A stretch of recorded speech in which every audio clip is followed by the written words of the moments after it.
Data peribadi, suatu topik yang hangat diperbualkan bukan saja di Malaysia namun di seluruh dunia. Bagaimana sebenarnya untuk melindungi data peribadi. Kita bersama dengan tetamu kita yang telah bersedia untuk menjawab soalan-soalan panas ini. Tuan Ketua Pengarah Jabatan Pelindungan Data Peribadi, Encik Mas Malik Mohamad. It is a hot seat, sir. Yes. Terima kasih dengan Sophie. Ya, baik. Dan sebagai permulaan mungkin Tuan boleh kongsikan juga antara inisiatif yang diambil oleh pihak kerajaan sendiri untuk melindungi data peribadi keluarga Malaysia khususnya dalam transaksi komersial daripada disalahgunakan oleh pihak-pihak yang berkepentingan. Okey, terima kasih. Satu soalan yang sungguh luar biasa lah. Jadi kalau kita lihat dari segi undang-undang, kita dapati bahawa Akta Perlindungan Data Peribadi yang kita telah luluskan pada 2010 memang digubah spesifik khusus untuk mengawal selia mana-mana pengguna data. Bila saya sebut pengguna data ni adalah syarikat-syarikat yang ambil data kita, proses data kita, simpan data kita, supaya mereka ni kena patuh kepada semua prinsip-prinsip utama dalam akta lah. Ya. Sebelum ni memang, sebelum 2010 memang kita tak ada akta yang khusus. Kalau kita tengok pun sekarang ni di dunia pun lebih kurang 120 buah negara dah ada akta khusus. Sebab dalam keadaan sekarang ni mana kita melihat data peribadi merupakan satu komoditi di mana tanpa data peribadi macam mana kita nak buat e-commerce, bagaimana kita nak buat komersial online dan sebagainya. Jadi ini merupakan satu perkara yang sangat dititik beratkan lah, terutama dalam konteks digital ekonomi sekarang ni. Jadi kerajaan melalui Jabatan Perlindungan Data Peribadi memang tugas kita sebagai badan kawal selia kena pastikan mana-mana pengguna data ni kena patuh, semua peruntukan di bawah akta lah. Dan juga of course rakyat juga bertanggungjawab memastikan data mereka juga dijaga dengan baik dan tidak dikongsi sewenang-wenangnya lah kepada pihak-pihak yang tidak berkepentingan. Telah terdapat satu usaha mendemokratasikan data pada ketika dulu di mana semua data kerajaan ditukar kepada machine readable data dan disebar luas diberikan kepada para pengguna data untuk menggubal solusi kepada permasalahan yang kita alami dalam masyarakat seperti sistem parking yang lebih berkesan dan sebagainya. Semua itu memerlukan data yang boleh diakses oleh pengguna data. Namun apakah tanggungjawab sebenar para pengguna data ini supaya mereka ni bukan saja menggunakan data sewenang-wenangnya namun tahu di mana batasannya? Ya, ini satu perkara yang satu uniknya PDPA ni untuk makluman teres dan juga penonton. Dalam akta kita ni kita ada dua perkara yang perlu tahulah. Pertama, akta kita ni atau lebih dikenal sebagai PDPA ni dia tidak terpakai untuk kerajaan persekutuan dan kerajaan negeri. Di mana dalam konteks kita sekarang ni kalau kita tengok teras maknanya Mas Sejahtera contohnya. Di mana Kementerian Kesihatan MKN mengutip semua data-data kesihatan kita yang lebih daripada 30 juta. Jadi of course mereka ni ada dia punya SOP dia sendirilah, tata cara pengurusan data.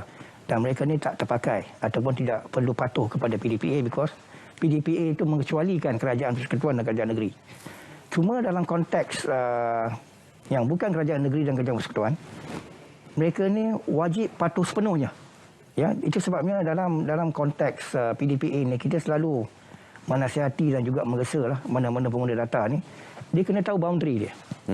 Dan juga saya kata tadi benda ni hanya boleh berjaya sekiranya juga rakyat selaku dipanggil data subjek di bawah akta ini juga faham tentang peranan dan hak-hak mereka di bawah akta. Ya, contohnya lah bila kita bagi konsen, bila kita bagi kebenaran kepada pengguna data untuk menggunakan data kita. Kita kena baca dia punya terma-terma dia. Kita kena faham dia punya notice privacy dan sebagainya lah. Cuma isunya berapa ramai yang berbuat demikian? Yang baca. Ini isu-isunya lah. Itu realiti kita di JPDP dan Kementerian Komunikasi ini kita terpaksalah menggiatkan lagi awareness outreach program kita kepada rakyat supaya mereka faham tentang pentingnya melindungi data mereka lah daripada disalahguna oleh pihak-pihak yang akan menggunakannya lah. Baik, kita ingin melihat kepada senario yang mudah difahami oleh rakyat tentang bagaimana pengguna data sebenarnya mempunyai akses kepada data namun ada tanggungjawab dalam pengurusan data itu. Sebagai contoh, kita ambil aplikasi pencarian jodoh. kita akan memberi banyak data peribadi kepada aplikasi tersebut. Betul. Wajah kita diberikan, mungkin umur, mungkin pekerjaan. Mungkin kita juga akan letakkan lokasi pekerjaan dan sebagainya. Betul. Namun apa tanggungjawab pengguna data, iaitu pengoperasi itu sendiri, pengoperasi aplikasi tersebut untuk menjaga data peribadi itu? Kalau dia tak kongsi, macam mana dia nak cari jodoh untuk kita? Betul. Ini satu benda yang saya kata tadilah. Bila kita berkongsi data peribadi, misal kata dalam kes Terence Bangkit tadi, apps untuk mencari jodoh. Nak cari jodoh ni kita kena, saya rasa penyedia apps tu akan cari sebanyak mungkin data kita. Sebab untuk tujuan dia buat data mining, untuk dia buat data analitik dan sebagainya. Jadi kita sebagai pemilik data, kita sebagai pemilik data, pertama sekali kita kena tahu had-had setakat mana kita boleh berkongsi data. Okey. Sebagai contoh, satu kajian yang dibuat dalam semua apps. Contohnya Facebook. Facebook mengambil lebih kurang 75% data peribadi kita. 75%. Itu sebabnya dia boleh analisa sentimen kita, dia boleh analisa sebab terlalu banyak data kita kongsi dalam Facebook. Kan? Sama juga dalam kes yang dibangkitkan oleh Terence tadi. Jadi apa yang penting di sini, bila kita dah bagi persetujuan kita kepada pihak penyedia perkhidmatan ataupun pengguna data, di situlah berlakunya di mana kita seolah-olah memberikan dia kebebasan untuk pihak pengguna data itu menggunakan data kita untuk tujuan-tujuan yang dibenarkan lah. Itu sebab dalam konteks PDPA ini kita ada 7 prinsip yang utama lah yang perlu dipatuhi. Jadi saya kata tadi, di peringkat pengguna data, of course mereka ni ditakbirkan di bawah PDPA. Tetapi kita ni sebagai rakyat biasa, sebagai orang pelanggan dan sebagainya, kita juga perlu dididik, juga perlu mengetahui tentang batasan-batasan data-data peribadi yang kita boleh kongsi dan mana tak boleh kongsi. Nah, ini benda-benda yang saya kata tadi lah, macam Terence kata, saya setuju. Kita kena faham, kita faham. Ini bukan soal nak cari kerja, ini soal nak cari jodoh. Beza. Itu beza. Baik, itu mungkin berkenaan dengan aplikasi lah yang kita muat turun dan kita masukkan personal info kita berkenaan dengan aplikasi tersebut. Dan bagaimana selain daripada itu, antara kaedah yang mungkin kadang-kadang secara tak sedar pun boleh menyebabkan kita sendiri membocorkan data peribadi kita sendiri. Bagaimana? Dia satu yang mungkin saya boleh guna contoh lah, seperti mana saya bangkitkan tadi. Kadang-kadang habit kita ni juga menyumbang kepada risiko untuk kebocoran data. Sekarang ni kalau saya tak tahulah, saya mungkin saya tanya kalau Cik Terence, berapa banyak you ada WhatsApp group? Kalau saya rasa kurang-kurang 20 tak lari. Banyak. Betul. Mungkin lebih. Kalau 20, every satu grup 20 dan 400 orang. 400 orang. Lebih kurang 400 orang mengetahui nombor telefon Terence. Jadi antara 400 orang ni, kita tahu tak? Antara mereka ni akan berkongsi maklumat nombor telefon Terence tanpa pengetahuan Terence. Itu sebabnya kadang-kadang saya tak boleh dapat direct daripada Encik Terence. Sebab dia tak bagi. Saya menggunakan WhatsApp group dia untuk mendapatkan nombor telefon dia. Jadi benda-benda macam ni lah yang kita kata tadi, di tanpa sedar. Kita, habit kita ni, kegemaran kita ni, berkongsi data dalam grup-grup yang pada saya kadang-kadang tak penting pun. Jadi menyumbang kepada sikit sebanyak risiko kepada kebocoran data. Ini benda-benda yang rakyat kena faham. Tanpa sedar kita create WhatsApp group sebanyak mungkin dan sebagainya. Kadang-kadang kita tak kenal pun yang dalam grup tu pun. Betul. Kadang-kadang untuk setiap acara kecil akan ada WhatsApp group. Lepas kita create, jadi kewajipan pula. Kita tak exit. Dia duduk di dalam tu lagi. Baik, kita perincikan sedikit tentang kelebihan ataupun faedah yang diterima oleh para pengguna data yang berdaftar di bawah Akta 709. Silakan. Jadi kita di kesempatan ini juga saya nak gunakan, kalau boleh kita nak menggesa lah mana-mana pengguna data ni. Sebab di bawah Akta ni kita mewajibkan ada 13 sektor untuk mendaftar lah di bawah Akta Perlindungan Data Peribadi. Satu benda-benda ni boleh didapat di dalam website kita lah, www.pdp.gov.my. Jadi dalam kita faham dalam keadaan musim PKP ni, juga musim-musim COVID ni, banyak dari pengguna data ni ada juga yang terkesan. Mungkin ada yang dah tutup dan mungkin baru nak pick up dan sebagainya. Jadi kita menggesa lah mana-mana pengguna data ni, sebab mendaftar mendaftar di bawah akta untuk kategori ataupun sektor-sektor yang 13 sektor tadi merupakan satu kewajipan. Okey. Sekiranya kalau mereka ni gagal untuk mendaftar, tindakan undang-undang boleh dikenakan lah. Cuma bagusnya mendaftar ni, pertama kita akan keluarkan sijil.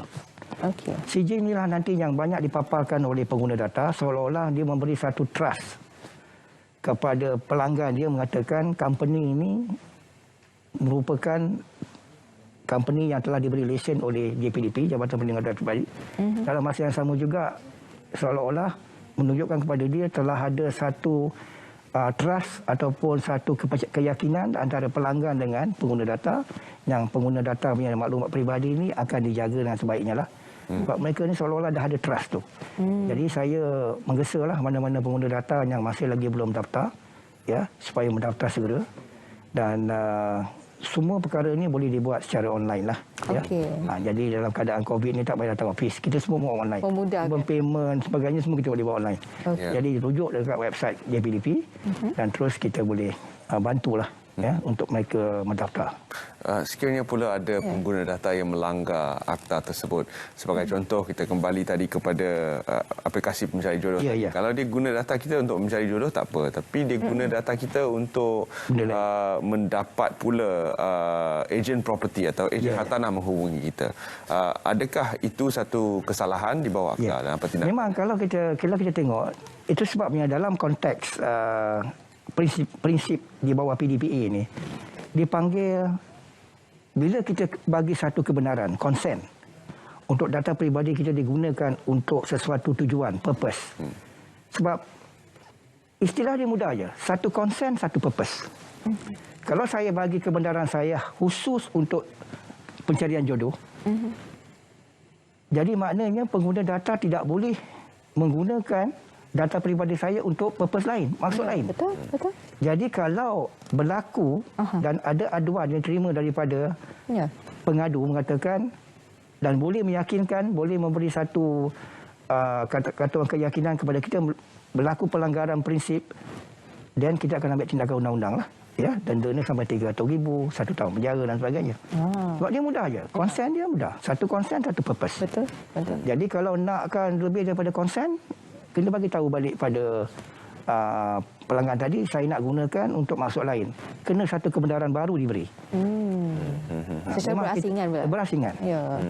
Baik, dan yang terakhir sekali mungkin sedikit saranan kepada keluarga Malaysia khususnya sekarang ini yang sedang menonton untuk hati-hati dalam kita memastikan atau berkongsi berkenaan dengan data privasi kita. Okey, satu saya ingin nasihati kepada penonton ni. Pertama sekali, data peribadi kita ni adalah seolah-olah saya kata macam maruah kita lah. Ya.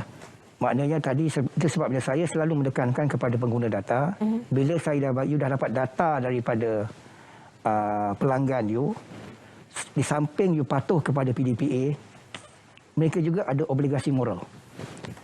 Yang maknanya amanah untuk menjaga data ini supaya tak disalahgunakan. Begitu juga dari segi rakyat. Bila rakyat ini nak memberi data peribadi mereka kepada pihak-pihak yang berkenaan, pertama pastikanlah yang you nak beri itu satu agensi ke satu data user yang betul-betul establish. Kena pasti. Yang kena pasti. Sebab itu yang berlaku banyak kes-kes scammer ni. Betul. Kes scammer sebab mereka tak tahu yang mereka bagi data tu kepada satu pihak yang pihak yang tak wujud. Mereka boleh kata mereka daripada polis, daripada agensi kerajaan, daripada pihak-pihak yang ada kepentingan, tetapi mereka tak menyelidiki yang mereka ni sebenarnya mereka ni tak wujud. Itu sebabnya saya selalu mendesati kepada rakyat supaya lebih berhati-hati, ya. Dan paling mudah saya kata kalau benda itu meragukan, just tutup je lah telefon. Habis itu. Betul? Kan, tak payah lagi kita nak terus bersembang sebagainya. Sikap kita pun tak pandai dalam subjek tu. Menyebabkan kita mudah terpedaya. Betul. Dan kadang-kadang scammer yang menghubungi kita ni dia jauh lebih cekap daripada pembekal perkhidmatan itu sendiri. Sebab dia buat homework dulu. Betul. Suara kita pun dia dah tahu dah. Ni takut ke apa. Masya Allah. Itu dia penerangan yang cukup jelas daripada tetamu kita, iaitu Tuan Mazlum Malik Mohamad selaku Ketua Pengarah Jabatan Perlindungan Data Peribadi. Terima kasih diucapkan kepada Tuan di atas perkongsian tersebut, dan perlu untuk kita ambil iktibar lah bersama-sama kan. Jangan segera menanya untuk berkongsi data anda dalam WhatsApp group ataupun ada dalam grup WhatsApp yang begitu banyak. Jadi kalau grup-grup yang tak boleh tu boleh terus left. Boleh terus leave ya. Jangan terus kekal bersama dengan orang-orang yang tidak dikenali dalam kumpulan itu.